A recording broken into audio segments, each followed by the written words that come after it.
এই যে পঞ্চামৃততে স্নান করা হয়ে গেছে, পঞ্চামৃত দিয়ে গাটা ডলে দিচ্ছি। হ্যালো বন্ধুরা, কেমন আছো তোমরা সবাই? আশা করি তোমরা সবাই খুব ভালো আছো। তো আমার বাড়িতে জন্মাষ্টমীতে যে গোপাল পুজো হয়েছে সেই ব্লগটি তোমাদের সঙ্গে শেয়ার করব। তো দেখো, শুভ জন্মাষ্টমী। আজকে আমার মা পঞ্চামৃত তৈরি করছে আমার ছোট্ট সোনা ভাইটাকে স্নান করানোর জন্য।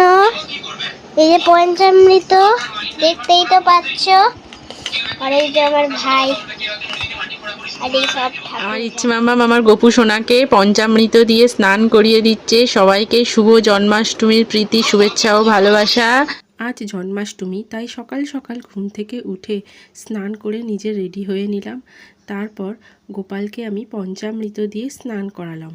স্নান করিয়ে গোপালকে সুন্দর একটা ড্রেস পরিয়ে রেডি করালাম। তো তোমরা বলো তো, আমার গোপালকে এই নতুন ড্রেসটা পরে ওর জন্মদিনে ওকে কেমন লাগছে? ওকে রেডি করানোর পর আমি চলে এলাম রান্নাঘরের দিকে। রান্নাঘরে এসে আমি ওর জন্য গ্যাসে পায়েস বসিয়ে দিয়েছি। দিয়ে আমি সমস্ত কিছু পঞ্চব্যঞ্জন রান্না করার জন্য আয়োজন করে নিয়েছি। 6 রকম ভাজা, 5 রকম ভাজা করে আমি করেছি 6 রকম ভাজা, পায়েস, তালের বড়া, সুজি, তারপরে তো নাড়ু রয়েছেই। তার মধ্যে রয়েছে ফল, প্রসাদ, মিষ্টি।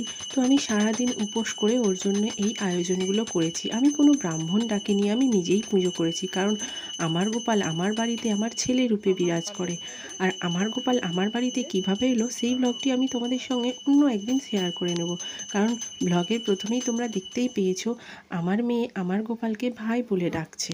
আমি আমার যথাসাধ্য মতো ওকে গুছিয়ে খেতে দিয়েছি। এর আগে আমি 3 বছর জন্মাষ্টমী করেছি রাধা কৃষ্ণর পিকচারে, কিন্তু এই প্রথম গোপালের মূর্তি রেখে আমি জন্মাষ্টমী করলাম। আমি ভীষণ খুশি এবং ওই দিন আমার গোপালও ভীষণ খুশি ছিল। তো আমার এই ব্লগটি কেমন লাগলো অবশ্যই তোমরা জানিও।